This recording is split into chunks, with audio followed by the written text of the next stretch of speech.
Hi, my name is Holly. I'm a manager here at Edison Ford Winter Estates. I'm in front of the Peterson House, which is where Lincoln's was taken after the assassination. It was across the street. And this is about the way it would have looked during 1865. Let's get started on our presentation on the Lincoln assassination.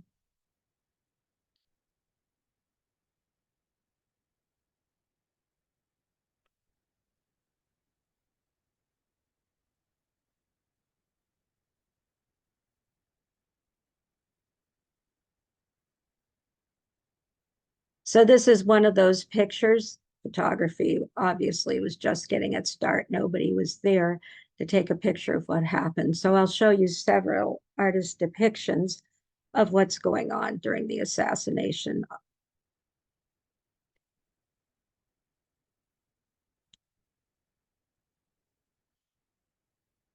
Let me just quickly review that that 11 states seceded from the Union when Lincoln became president. They were concerned that he was going to abolish slavery, that he would not support state rights, and so on. And it was a pretty tumultuous time. The Civil War begins in 1861, it ends in 1865. It was almost done. The surrender of Robert E. Lee's troops had happened at Appomattox already, the Army of Northern Virginia, but there's still a couple of, there's battling still going on, but they knew that the end of the war was in sight.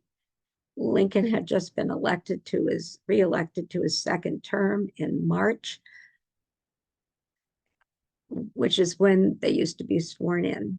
So things look like they're getting better and that we would be one country again, and that Lincoln would offer generous terms towards the Southerners so we could become one nation while not tolerating any hint of slavery or discrimination. So that's the quickest summary I could get. So what's happening here. Booth, he is sympathetic towards the South. He lived in Maryland, which was a border state, which could have Union leanings and Southern leanings. And we'll talk more about his motivation as we go along. So, there's the assassination at Ford's Theater. What happened before that? Well, in 1864, Booth came up with a plan to kidnap Lincoln. He was going to abduct him, take him to Richmond, and exchange him from Confederate prisoners held in Union prisons. Booth and his co-conspirators almost succeeded on March 17th, 1865, which would have been after his second inauguration, when they intended to commandeer the presidential carriage that was scheduled to carry Lincoln to a matinee of a play at the Campbell Hospital to benefit wounded soldiers. And that's the Campbell Hospital there. And I know it seems unimaginable that anybody could get that close to the president. But back then, the security was not nearly as tight. Lincoln used to have people show up at the White House to talk to him constantly and get admitted. So Lincoln changes his mind at the last minute and never arrived. And he ended up going to a ceremony at the National Hotel, which actually is this hotel that John Wilkes Booth is staying at. And Booth changed his plans as well. After the fall of Richmond and General Robert E. Lee's surrender at Appomattox, he decided to kill instead of kidnap Lincoln with the help of some of the remaining co-conspirators. Some of them would agree to the kidnapping, but they wouldn't agree to any more than that. So they will not continue along with the plot. Also, a reminder that John Wilkes Booth is a pretty well-known actor, pretty famous. He's from a famous acting family. His brother Edwin was better known, but still, he was very recognizable. In fact, Lincoln had seen him in a play, and he looked at Lincoln, and somebody commented, I think it was Mrs. Lincoln, said something about, he's looking at you he's not looking at you kindly, something like that. He said, he is looking at me pretty sharp. So here's, we're going back in time for a minute. This is Lincoln's second inauguration. And here is Lincoln right in there. And up here is John Wilkes Booth. What? How come he's there? Well, he had come with somebody that had gotten him a ticket who was completely unaware of what his plans were, totally innocent in that. And he is also infuriated by what Lincoln says in his second inaugural address. With malice toward none, with charity for all, with firmness in the right, as God gives us to see the right, let us strive on to finish the work we are in, to bind up the nation's wounds, to care for him who have borne the battle, and for his widow and orphan, to do all which may achieve and cherish a just and lasting peace amongst ourselves and all nations. But there is somebody that got him a ticket, somebody with whom he's having a secret romance, and they are there at the inauguration together. And I'll talk more about that later. And that's probably one of my favorite pictures of Lincoln, though he does look very tired. The only one that Alexander Gardner took, I believe that the plate didn't crack on, because there's a famous one where it cracks. There's also a lot of photos done by Matthew Brady, but I think this is one of the last formal photographs done of Lincoln. And if you look at it from the beginning of his time in office, he certainly looks different. Yes, he had grown a beard at the request of a young lady, but beyond that, he is just very tired. It had been an intense time. He and his wife had lost one child before they went to the White House. They lost one while they were in the White House. And it's just been a very, very stressful time. Plus, he's dealing with a bunch of generals sometimes that don't know what they're doing. Some did, but some that led, people he handpicked to lead didn't always do the best job. So he was under a lot of stress. But finally, the war is near an end. So here we get to, and by the way, Lincoln enjoyed attending the theater, and he had been to Ford's Theater before, as well as other theaters. And this is Miss Laura Keene, who was very well known at the time, and she would travel the country. And this play, The American Cousin, and it was to benefit somebody else. They would raise money. With that, some of the things in here you'll see later on, Octoroon, which would be somebody of a Native American, not Native American, an African American Black background with, it just was a derogatory term. They had a small amount of that. And then there were a lot of people there that it was going to benefit, but it talks about Southern life and Southern homes. Just a lot of racist things that get thrown in here in areas where you wouldn't even believe. And here's Laura Keene. She's traveling the countryside, and there's the play being advertised at Ford Theater Friday evening, April 14th. The formal surrender was April 9th by Robert E. Lee. And that they knew Lincoln was going to be there at the theater. And there's this playbill talking about her and Our American Cousin. And she was quite a famous actor at the time. Now, that night, Lincoln is going to go to the theater. And Ulysses S. Grant and Julia Grant are supposed to go with them. But what happens? Well, after Grant accepts Lincoln's invitation to attend Our American Cousin at the theater. The general's wife, however, did not want to be hanging around Mary Todd Lincoln. Some people thought she had a rather sharp tongue, and she didn't want to have anything to do with the First Lady. And Julia, by the way, was also not an appropriate term, but they would call her cross-eyed back then. And she never was photographed with full-on face, so she always stood in side profile. So that's Grant and his wife and one of his children. So at the last minute, Grant backs out, saying that they had to go to New Jersey to see their children, which they did do. They were older children, but also the reason supposedly because Mrs. Grant does not want to hang out with Mrs. Lincoln. Lincoln had a hard time. He's the president of the United States, and he can't find someone to go. Secretary of War Stanton didn't want to go. Speaker of the House Shiley Colfax didn't want to go. And even his son, Robert, because he's just come back from being an aide to Ulysses S. Grant and he's tired, he wants to get some rest.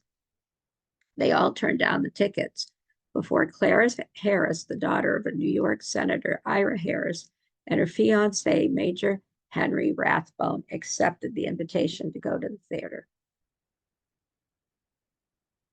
So they're there and they arrive late. It's after 8 o'clock. The play has already started. And here's another depiction of Lincoln's assassination. So there's Lincoln and Mrs. Lincoln and Clara Harris, Rathbone, Major Rathbone, and there's John Wilkes Booth. Now, Clara Harris and Rathbone actually are step siblings whose parents married when they were still fairly young, but they had a romance as well. And by this point, they are engaged. So the play is going on, and there's always a line where everybody would laugh and it would be kind of quiet. And that's when Booth wants to make his way into the presidential box, which was unfortunately much easier than you would have thought. Now, what were his reasons for attempting assassination? There's lots of them. He wants to avenge the South. He heard Lincoln speak, and he had promoted voting rights for emancipated slaves.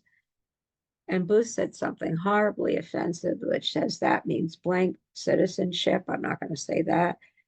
And it's the last speech he'll ever give. He was furious. Booth, just beloved, well-known actor, but he is definitely leaning towards the South. He's definitely in a rivalry with his older brother, who's a famous actor, though his father was also an actor who cheated on his wife. Very complex story about this family. And while visiting Ford's Theater, Booth would actually get mail there, and he learns that Lincoln and Grant were supposed to visit the theater that evening. Booth has got a lot going on. I'll talk more about that later. But he knows American Cousins going on. He knew the theater layout, and he knew that this was a good place for him to assassinate Lincoln. So they meet at the Surratt home in Washington, D.C., and you'll hear more about that. And they get their assignments, and I'll tell you a little more about it later. But Booth goes to Mary Surratt's boarding house in D.C. She's supposed to deliver a package to her tenant in a tavern in Surrattsville, which you can still visit today. And he also asked her to tell her tenant, Louis Weichman, to ready the guns and the ammunition that Booth had stored at the tavern. They meet for the final time at 8:45. Booth assigns to Powell, and I'll tell you more about them, to kill the Secretary of State at his home, Azerot's to kill the vice president at the Kirkwood Hotel. That's where vice presidents didn't have official residence. And Harold was going to guide Powell to the Seward house and then to a rendezvous with Booth in Maryland. Booth was the only well-known person, the only well-known member of the conspiracy. And to get to the presidential box was restricted. And he was the only one that was well-known, that could plot enough, that knows the way it's set up to get to that box.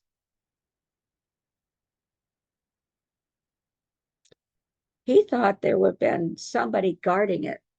Wrong.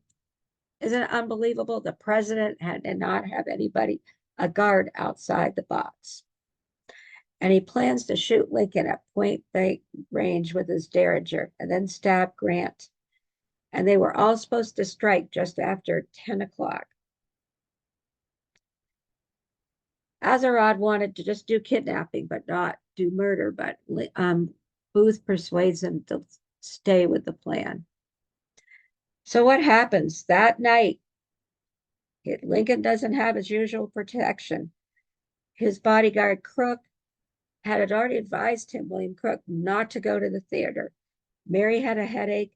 Lincoln was tired, did not want to go, but didn't want there to be talk that he didn't show up. And actually, once they get there, he and Mary are holding hands, and she says something like, well, what will Miss Harris think? And he said, she won't think anything. So they are being unusually affectionate, romantic. They are there. Now remember, Grant's not there. Booth doesn't realize that. And Crook, William Crook, one of his bodyguards, is on the second shift at the White House. He's not with him. His primary bodyguard, personal bodyguard, Ward Hill, Lamon, was away in Richmond on assignment for the president. And so a person named John Frederick Parker was given the assignment to guard the presidential box. So the play's going on, intermission comes, he leaves, goes to a tavern, leaves the president totally vulnerable. And he goes there along with Lincoln's valet and coachman. And Booth had several drinks himself while waiting for his planned time. We don't know if Parker actually goes back to the theater, but we know he was not at his post when Booth is going to strike. And we don't know what would have happened. Maybe he still could have gotten in. Booth was a celebrity at that time. But Booth had a brace to bar the door after entering the box if there had been somebody there. He expected a guard. After spending time at that very same tavern, Booth entered Ford's Theater one last time at 10:10, went through the front entrance. Now realize he's well known. He passes through the dress circle and goes to the door that led to the presidential box. And this is not a guard, but there's somebody there. He shows his calling card. He's a famous actor. So guess what? At 10:25, a man came in, walked slowly along the side, which the presidential box was. And somebody said, there's Booth. He's walking slow. He writes on the card. The usher lets him in. And then what happens?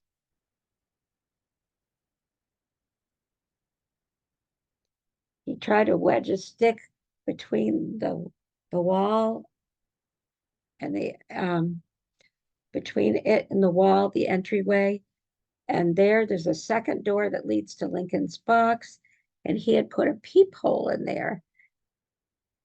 And he knows this play, Our American Cousin. So he's waiting for the lines delivered by an actor named Harry Hawk, which says, well, I got to read this. Well, I guess I know enough to turn you inside out, old gal. You suck, dodgelizing old man trap.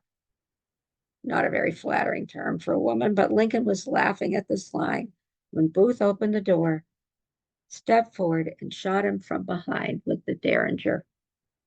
The bullet entered Lincoln's skull behind his left ear, passed through his brain, and came to rest near the front of his skull, fracturing both orbital plates. Lincoln slumped over in his chair and then fell backwards. Major Rathbone, turned to see Booth standing in the gun smoke less than 4 feet behind Lincoln. Booth shouted a word that Rathbone thought sounded like freedom. And then he will slash out at Rathbone, and he will start bleeding. Mary starts screaming. All these things are going on. And Booth had spurs on his feet, by the way, because he was planning on going on his horse, needing the spurs to get going. And so this is what happens. He catches his spur as he's jumping onto the stage. And what he actually will do is he's going to break his leg. As he jumped, he catches his spurs, and he fell on his hands and knees. He was suffering pain, but he raises his dagger in the air. And he shouts the words of the Virginia state motto, which sic semper tyrannis, thus always to tyrants, because that's what he thought Lincoln was. And he ran from the stage until the screams broke from the presidential box. People thought that the dramatic moment was part of the play. And they saw it, Mary Lincoln saying the president's been shot. And a young doctor that was seated near the presidential box was the first one to respond. And he said he's almost dead. And you won't believe how many doctors get involved. How many are probing that wound? Can you imagine? And another doctor was lifted up to the box. And then they realized they need to get him out of there. He wouldn't survive the ride to the White House. They're going to have to take him across the street.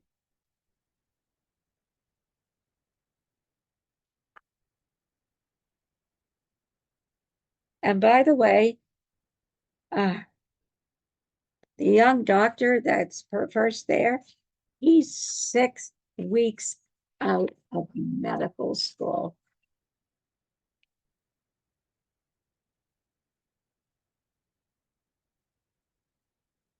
There's Booth with his dagger.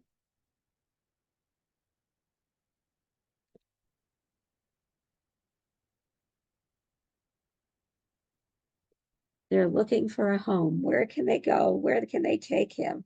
And actually, the theater manager thinks that there's a drunk acting out. They didn't know what happened.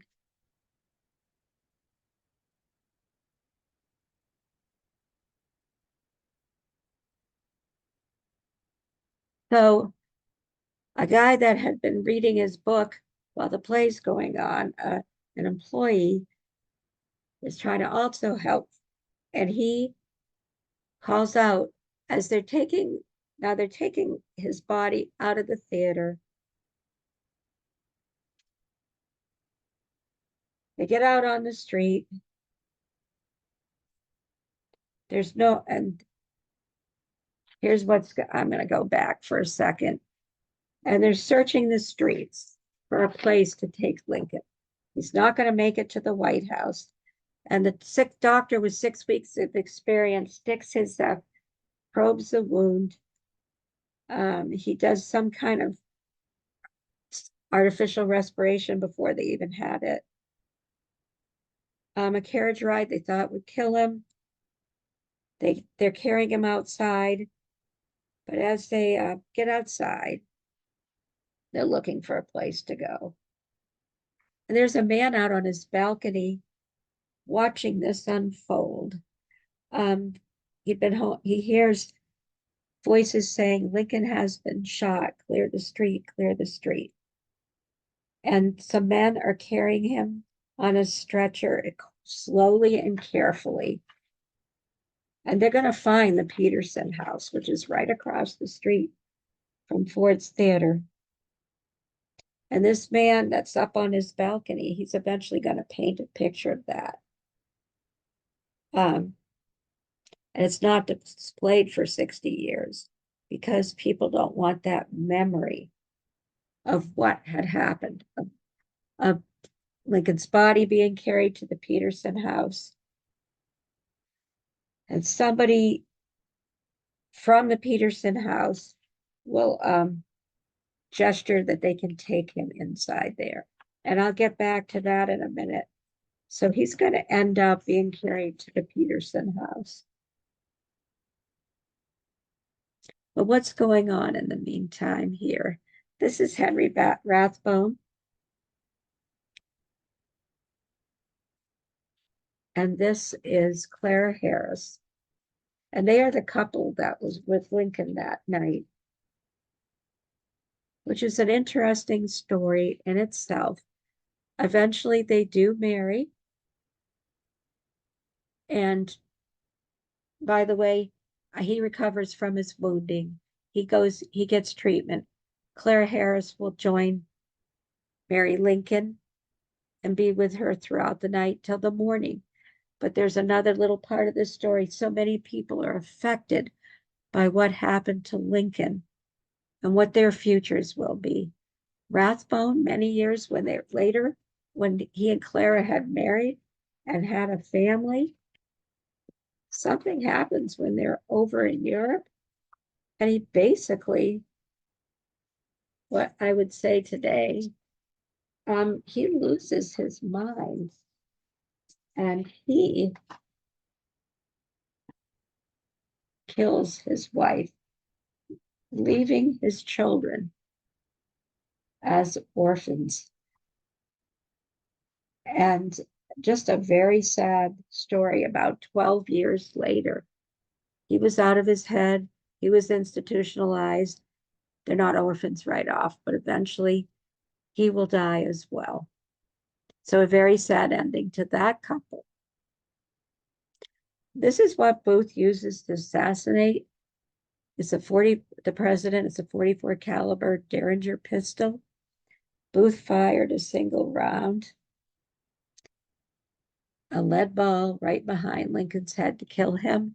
And at Ford's Theater downstairs, there is a Lincoln Museum with all kinds of artifacts. And last I knew, they had that painting that had been restored of what happened that night. And it was on display for a while. I don't know if it is anymore. And there is the Peterson house where he is carried. This is the way it looks during 2012. And that bed is so small, it belonged to a boarder. This is a boarding house. And when they're gestured in, and Safford discovers that the federal employee that was gestured in by a tenant, they put it in a bed that belonged to, somebody that was renting there.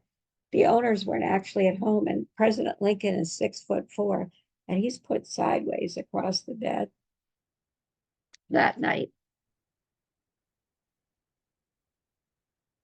And some people, by the way, would say at the theater that Laura Keene, the actress, goes in the box and has Lincoln's head in her lap. I don't know if that really was true or not, but we know it's a mortal wound. We know he's going to die. The doctors, there's about eventually 12 doctors there. And this talks about the trial, the assassination trial. But he said he was with him, this doctor, all night. They did everything in their power. And this deathbed is photographed by a man named Julius Yulke, who was a boarder there. It used to be, you could see like the bloody pillowcase. The original mattress isn't there. It's in a museum in Chicago. But that's the bedroom. It's pretty small. A lot of the pictures that they show you of it looks like there are 56 or 60 people in there. But there's no way more than a handful of people could have fit in the room. And there's this bizarre story that the guy who was renting that room actually would sleep in that bed afterwards, which was very strange to me. And Lincoln's going to die about 7:30 the next morning. And they keep on removing blood clots, and they keep on probing the wound. And Mary Lincoln is just beside herself. What is also going on there? This is what happens. His son Robert's at home at the White House, and word gets to him, and he will go, and his mother wants him there, of course, and he will go to the Peterson house. And of course, this is a headline from the paper that says, President Lincoln shot, desperate assassin escapes during confusion. Doctor state president cannot live.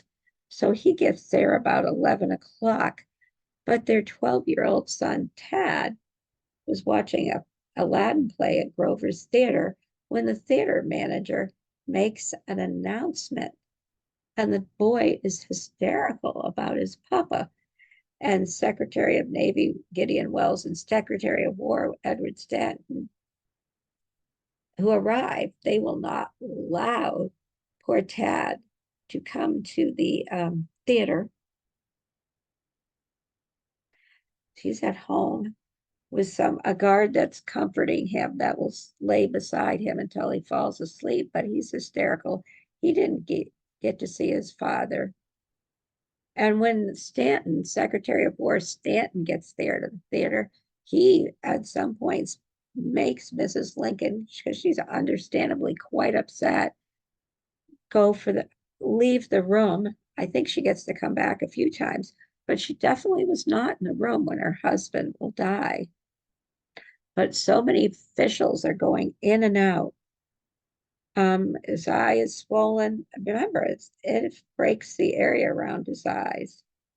Ozzie Deer's death, Lincoln's appearance became natural for the discoloration around his eyes. This is what they claim.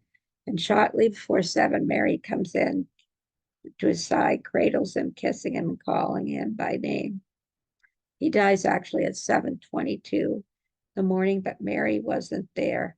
There are women with her. There were, and there's a claim by one of his secretaries, John Hay, that at the Lincoln's death, a look of peace came up on his features. They had knelt for prayer, and Secretary Stanton says now he belongs to the ages or the angels, whichever one you want to think. And Vice President Johnson, a man that's a drunk, that's ill qualified. I think he'd just been president for about 7 weeks.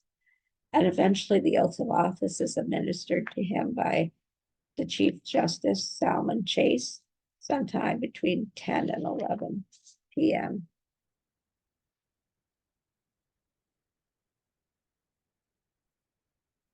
And by the way, back to the Rathbones. I'm going to go back there for a minute because I wanted to tell you something. Clara kept her bloody dress for many years.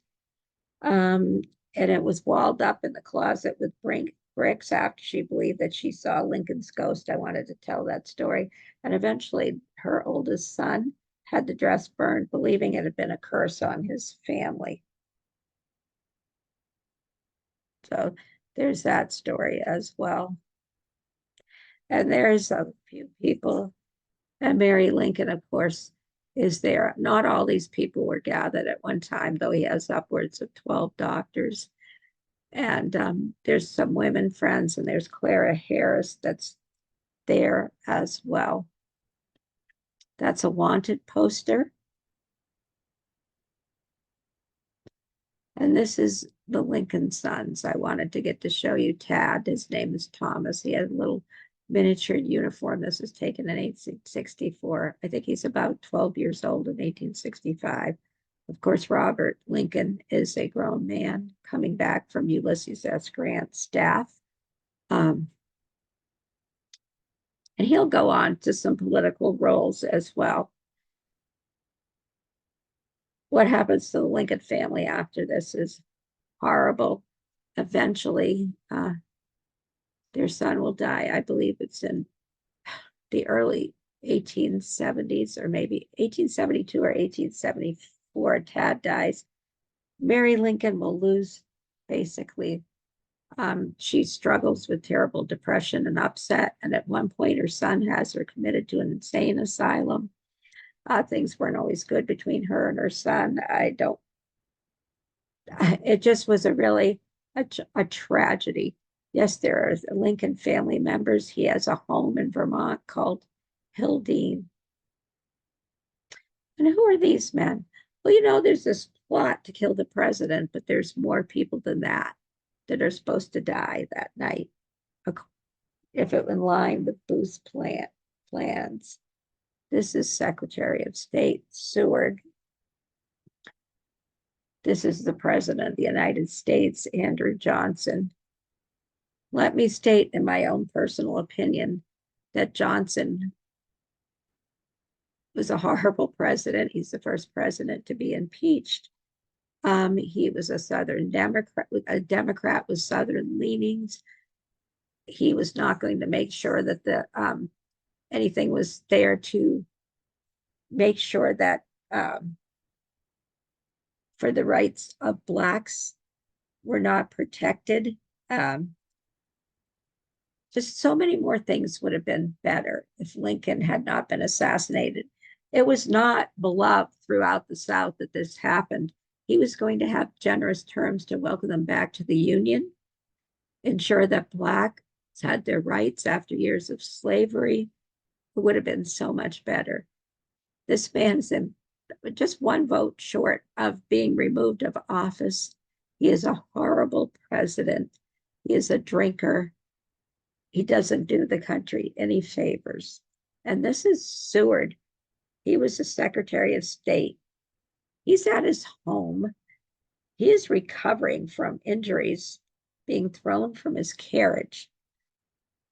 And so what's happening? Some of the other conspirators are out and about and acting. And so David Harold is going to take Lewis Powell or Lewis Payne, whatever you want to call him. He went by several names, to Seward's house. Powell carries a revolver and a Bowie knife. Somebody answered the door, the maitre d' at the home, as Booth made it. That happens at the presidential box. But at the Seward's home, Powell knocks and tells the Seward's maitre d' that he has a delivery of medicine. They go upstairs to the third floor, and he's trying to say, no, I'll take it. I'll take it. The maitre d' says that. But he's going on his way up to the stairs, and now he meets his son, Seward's son, Assistant Secretary of State, Frederick Seward, and he's told the medicine story. And he said his father was asleep because he was suspicious. And now Seward's daughter comes out and said, Fred, father is awake now. And that tells him where Seward is. So he drew his revolver. He tries to fire at Frederick. It jams, but it misfires. And he's bludgeoning Frederick with this weapon. I mean, and it exposes his skull. It's terrible. Bell yelling, murder, murder. The maitre d' runs outside for help. And then Fanny opens the door, and Powell shoves past her to Seward's bed. And he stabbed at Seward's face and neck, and he sliced his cheek. However, the splint, described as a neck brace that he had fitted to his broken jaw, prevented him, the blade, from penetrating his jugular vein. Seward would eventually recover, but it's a long and hard recovery for him, for his son. But he had quite a number of scars on his face.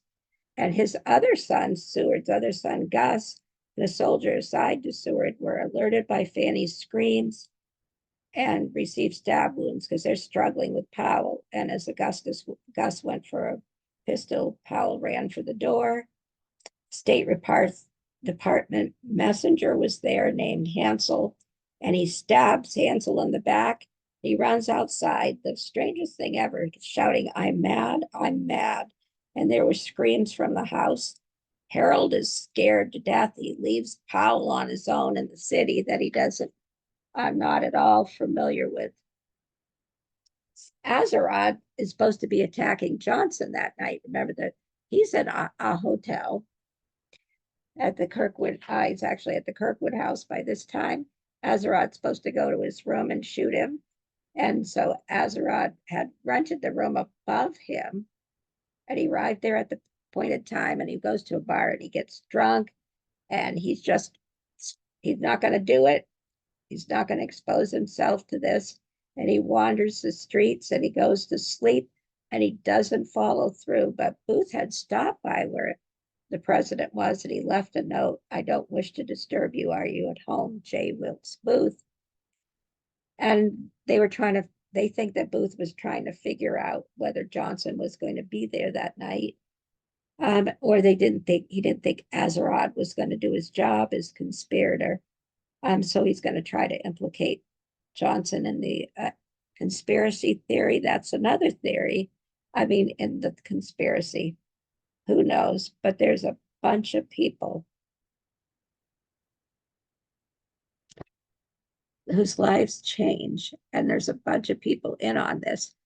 But Johnson, believe it or not, is fortunate because he got the conspirator that can't follow through on what he's supposed to be doing.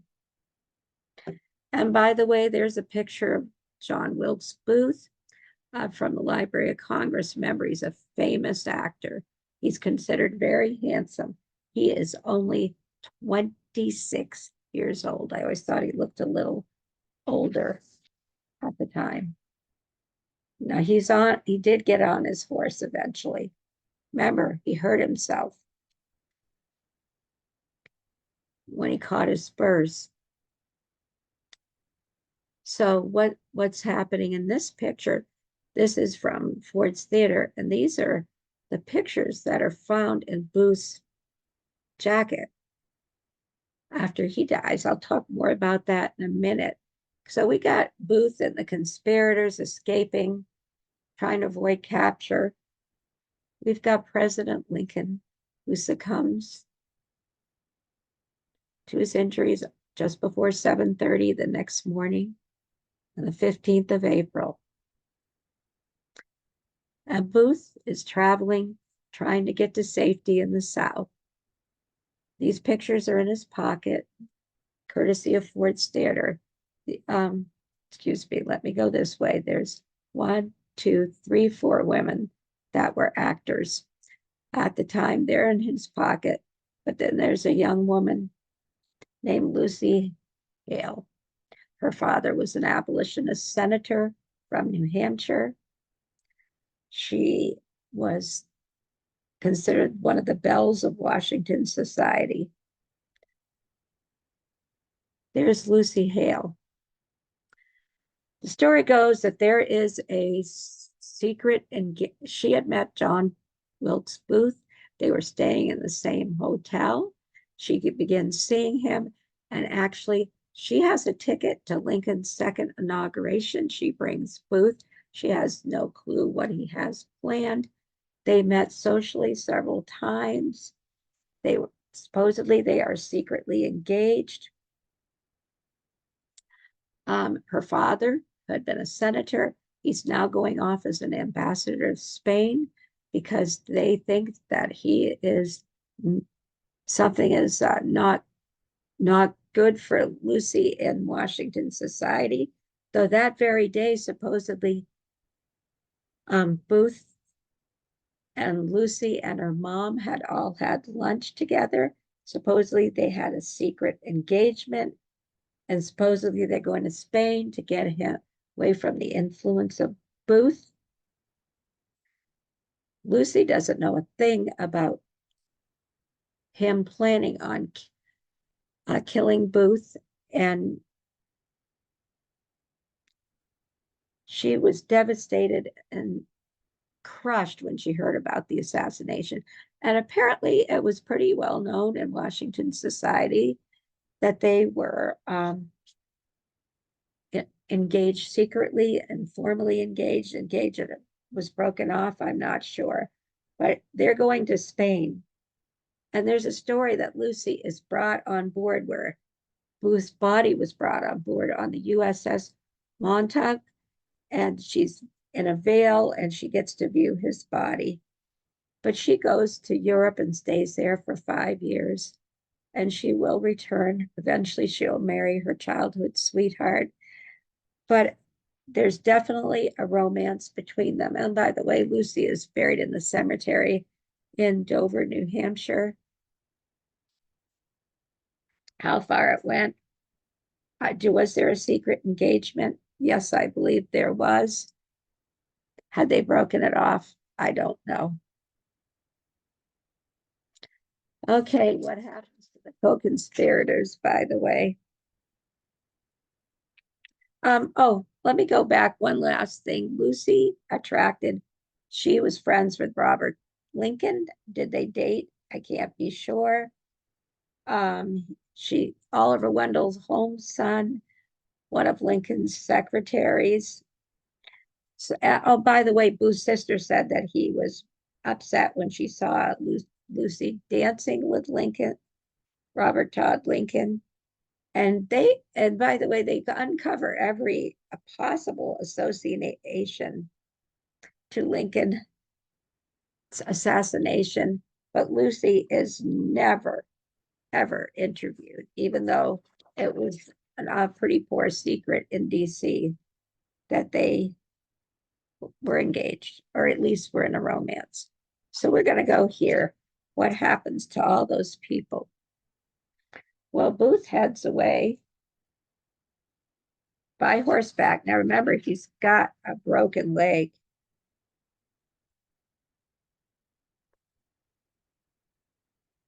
And they're on the run. and they're going to make their way to a home of Dr. Mudd. And Dr. Mudd had met Booth before, and he's going to set his leg. And they're going to keep on heading in various directions to get away from the pursuers, who now know that it's Lincoln that did that he assassinated Lincoln. It's known that it was Booth. Excuse me, I didn't word that right. And he's on the run. And this is where they go from place to place. They go down the river. And eventually they end up at the Garrett farm, who have no clue who they are. None. And they have a meal with them, but eventually they're out in Garrett's barn.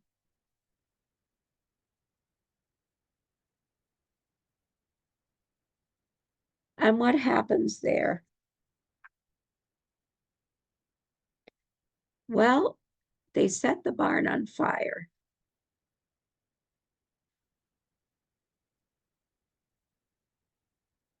And they have orders to bring him back alive. Secretary of War Stanton, who basically made so many decisions, maybe decisions that should have been made by the vice president for sure, but he made lots of decisions, and he said, bring him back alive. But there's something else that goes wrong.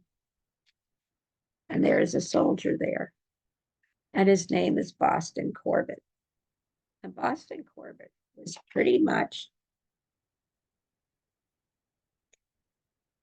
a little out of his head. He had been a hatter. He had gone to war.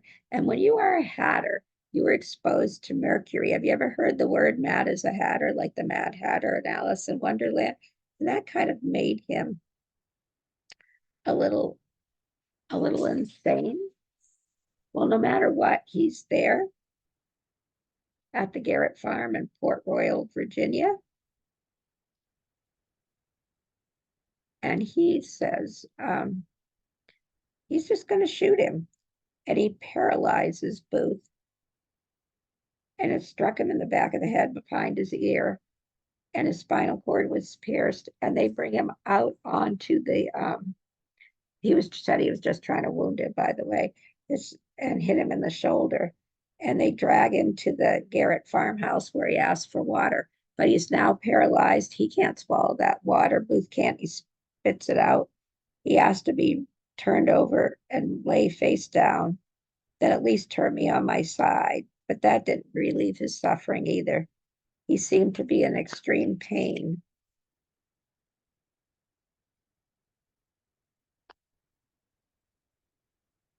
And then, unable to move his limbs, he asked them to bring his hands up near his face. And what he says is, useless, useless. But there are some people that believe, including my husband in his book, Men of Granite, that maybe he was saying, Lucy, Lucy. We'll never know. He's gasping for air. He's gurgling. He's asphyxiating. Now remember, they set the barn on fire. Harold, his accomplice that's with him, has run out. But he was shot by the mad as a hatter, Boston Corbett, who also found God when he was in Boston. And I think his original name was Thomas, and changed his name to Boston. And there's a picture of this happening. So he certainly didn't follow orders. He ends up in an insane asylum in Kansas, by the way, at the end of his life. And he died. I think he eventually, he's given some prestige because of his role in this, but he's head of the Kansas house. He's their doorkeeper. He thinks they're plotting against him. Pulls a gun. He's arrested, and Boston Corbett goes to an insane asylum. And eventually he died, maybe died in a fire somewhere. He said he was going to Mexico, but he was out of his head. So another sad tale affiliated with the Lincoln assassination.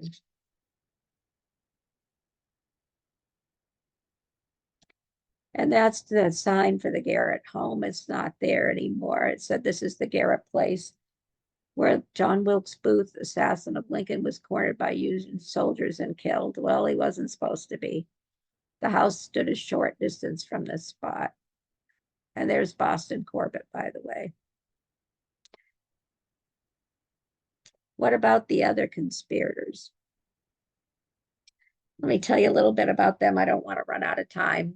George Surratt was a carriage painter and a boatman who had secretly ferried Confederate spies across the Maryland waterways during the war. And he's in the conspiracy because he can handle a boat. And he's the one that's supposed to kill President Johnson. But he lost his nerve and stayed at a hotel bar drinking, and he's hanged. I always thought it was hung. But the difference is if you're talking about past tense when it comes to hanging, like with the noose, you say hanged on July 7th, 1865, buried in an unmarked grave in Glenwood Cemetery, Washington, D.C. George Surratt. I remember these people either met, some of them stayed at Mary Surratt's boarding house in D.C., and we'll talk about her as well, but that's where a lot of the planning took place. And remember, she also has a home in Surrattville as well, where the weapons were supposed to have been retrieved from. This is Lewis Powell, aka Lewis Payne.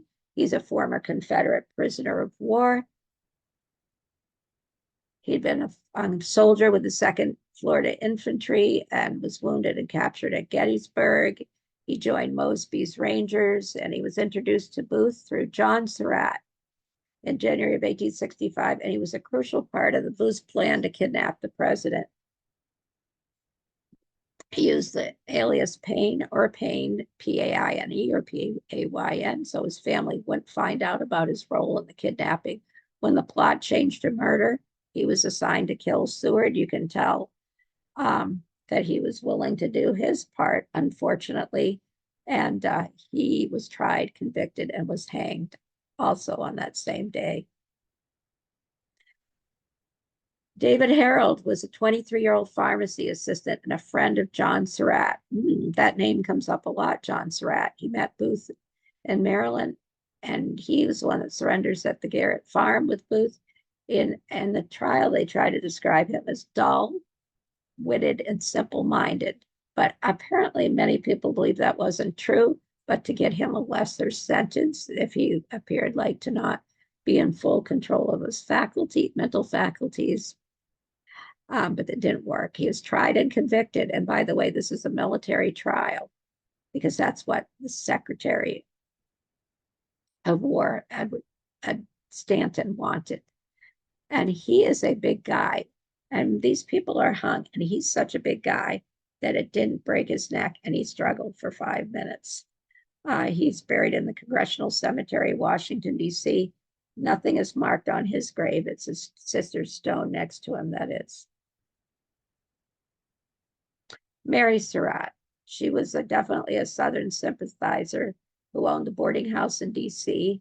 Both Powell and Surratt also boarded there briefly, and following the assassination, Booth and Harold stopped for surprise at the Surratt Tavern in Surrattville, Maryland, which you can visit, which Mary owned and had leased to John Lloyd. Keep that name in the back of your head.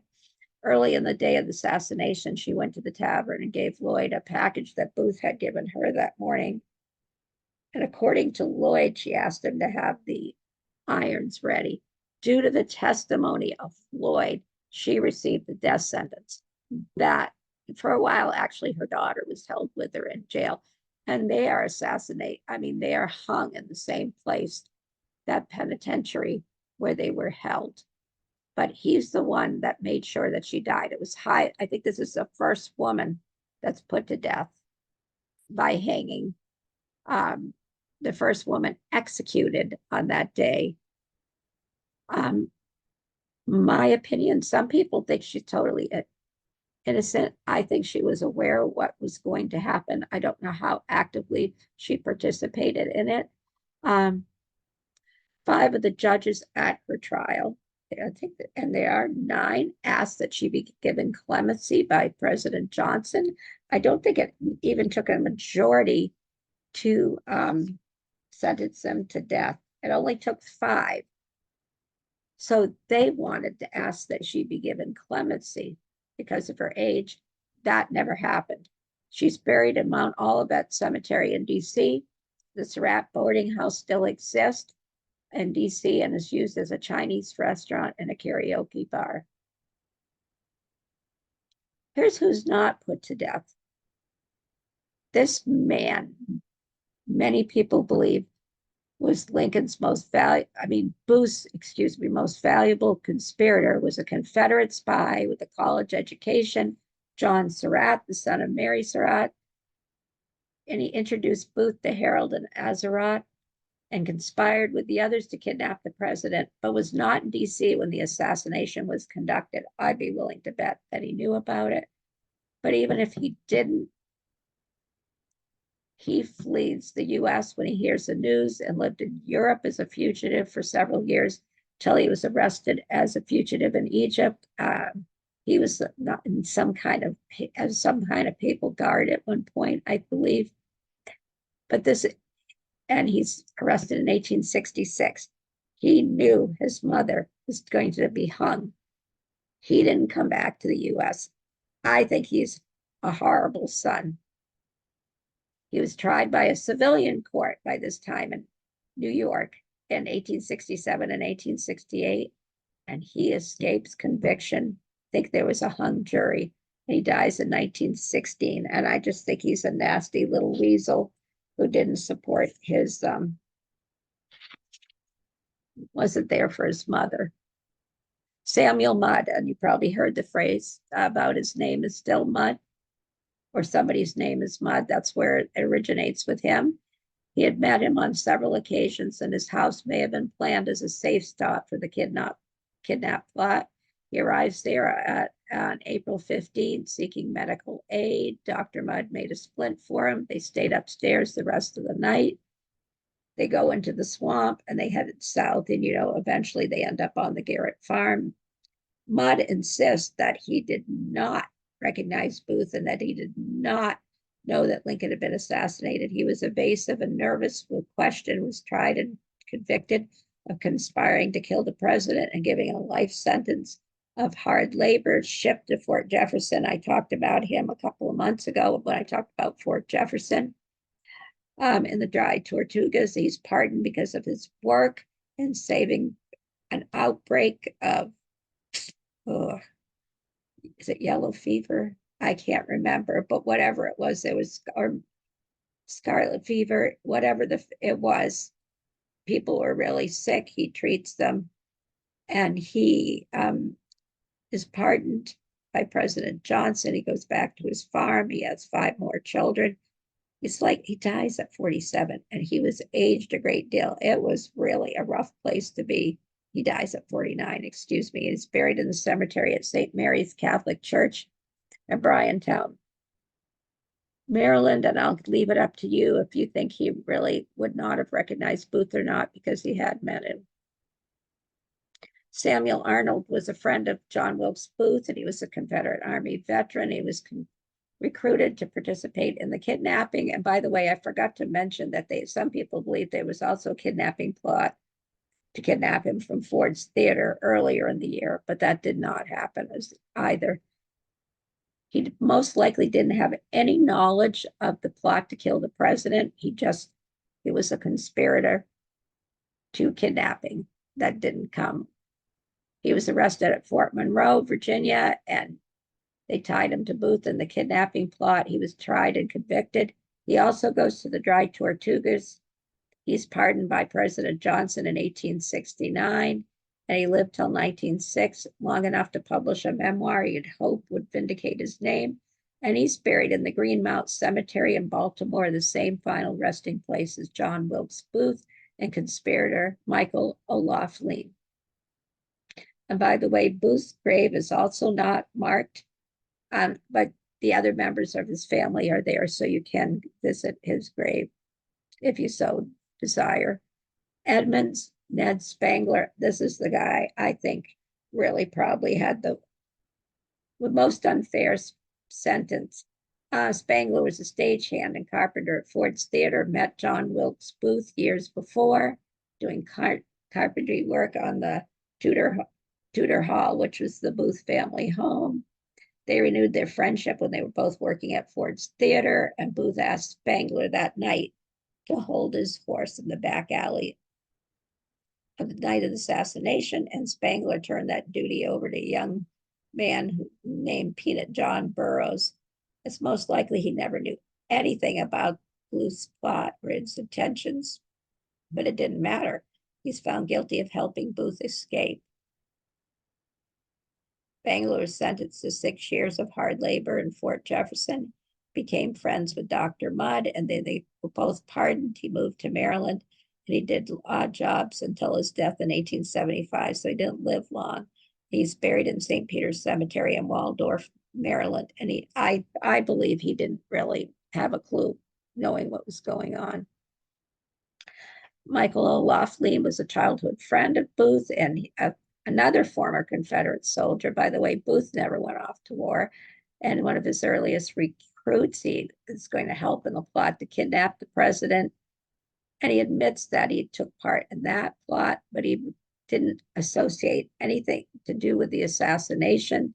He turned himself into authorities, and 2 days after the assassination, he's tried with the others, sentenced to life in prison, and he dies there of yellow fever. That's what it was. It was yellow fever in 1867. And he's buried in Greenmount Cemetery along with Samuel Arnold and John Wilkes Booth. And they are all hung, and I will show you some pictures. I know many of them were assassins, but it was a horrible, horrible way to die. So back to Lincoln for a minute. There's going to be a funeral train. Stanton decides this. Mary Lincoln is very much marginalized. She wants just to have her, after services in DC, her husband's body taken to Springfield where he'd be buried. But what happens? That's the funeral train. The funeral viewing, that's from the Library of Congress, Harper's Weekly. And it goes around the country, actually, at the time. There's an example of it in Philadelphia. So not only is it, it doesn't stay, he goes from one place to the other over a 3-week period of time. Mourners are lining up to view Lincoln in his casket on the White House Black Draped East Room, and trains brought thousands. Look at all these people here from across the country. And they go to numerous cities. And this goes on for 3 weeks. Mary doesn't want that. And I'm not trying to be morbid, but his body, even though it had been preserved, the marks under his eyes hadn't been covered. And his body is starting to decompose, and people are looking at his body. And you can even see people here on the rooftops. This happens to be Philadelphia, but it goes from Baltimore, DC to Baltimore to Harrisburg to Philadelphia to New York to Albany to Buffalo to Cleveland. I'm reading all these names: Columbus, Indiana, Chicago, Springfield. It's all Stanton all the time. And finally, he's buried. But I mean, Mary Lincoln didn't get a decision in that either. Stanton really had a lot of power. And yes, I should mention this now. There are people that believe that Stanton was part of the plot, that he conspired against Lincoln. I personally might not like Stanton. I don't think that happened, but you certainly can find people. There's books out there that talk about that. There's other people that believe that the Confederate president was responsible. again, that's there, Jefferson Davis. Some people think that it went all the way to him, that the Confederate government wanted to get rid of him. I'll leave it up to you to do more reading and decide. This is where the conspirators are held. This is where they will be hung, at the penitentiary building. Of the 14 doctors, oh, there's 14. Wow, I thought there was 12. There's even more. I guess I forgot a couple. Dr. Stone is the one who gave testimony, and that's his handwriting, and he tells he's a witness in this trial for the Lincoln conspirators. That's Surratt home, which is now a Chinese restaurant and karaoke bar. And these are all from Library of Congress, I believe, Harper's Weekly. This is the courtroom. And this is a very morbid picture. I'm sorry. This is where the conspirators are hung. It takes one of them a very long time. Mary Surratt. They cover her with a parasol and then they hang her. To me, it's very confusing what happens here. Not what happened to them, but that they were so worried about her being out in the sun, being a female, and then they hang. So this is outside the penitentiary. That funeral, so remember Lincoln's body today, he's buried in Springfield, Illinois. That's the state that claimed him. I'm going to go back one more, because this is not just a regular trial. It's a military trial, also based on it was a military tribunal ordered by Johnson, but based on what Stanton pushed for, even though at the end there's a big falling out between the two of them. And by the way, Stanton was actually going to become a chief justice in the Supreme Court when after he and Johnson had his falling out, and Johnson's almost impeached, but then he dies like a few days before he is sworn in as a Supreme Court justice. The tribunal, the military tribunal, is led by Major David Hunter, an ardent unionist, abolitionist, Lew Wallace, who wrote Ben-Hur, and numerous other generals. And Lew Wallace was the only one that was actually a judge. And they only needed a simple majority vote and 2/3 for a death sentence. And the only way you can not have all this happen to you is if the president pardoned you. And what is this? Well, this is Ford's Theater, kind of the way it would have looked during Lincoln's time. And this is at the Henry Ford. Let me talk about that. That chair came up for auction in 1920. Okay, this is a chair that Lincoln was sitting in. This is not blood. This is Lincoln's hair oil. It was a storage for a while. It was in Stanton's office in 1867. It's transferred to the Department of Interior. It's cataloged in the Smithsonian collection in 1902. And then the Henry Ford acquired it. It was auctioned off. It had been returned to the owner of Ford's Theater. And she took possession of the chair. She put it up for auction. It was purchased by an antiques dealer who offered it to Ford. He bought the chair, and it was this Logan County courthouse that he has there as part of Greenfield Village. It was kept there for many years and preserved in a glass case. It was moved to the Henry Ford in 1879 as part of the 50th anniversary celebration of the Henry Ford. And this is the actual chair. This is a replica. And there are places where there is evidence of Lincoln's blood on the chair. But as I said, they small samples, most of them are hair oil, but there is blood, one on the back and some on the back and some on the seat. And so if you visit the Henry Ford Museum, you can see that today. I would encourage you, if you haven't gone to Ford's Theater, to visit that, and to the Peterson House. And there are so many stories that I wasn't able to squeeze in, and I probably tried to squeeze too much in, but I hope it'll lead you to explore this. Now, there is a series on Apple TV called Manhunt, about the hunt for John Wilkes Booth. It features Stanton. I think it might actually put him in a somewhat favorable light. I haven't watched it yet, but there are numerous books. There are books about team of rivals, because Seward was one of Lincoln's team of rivals. Stanton formerly was not. But was there any rivalry between him? He never ran for president. There's just so many books about Lincoln, and I hope you can tell from this he is somebody I admire.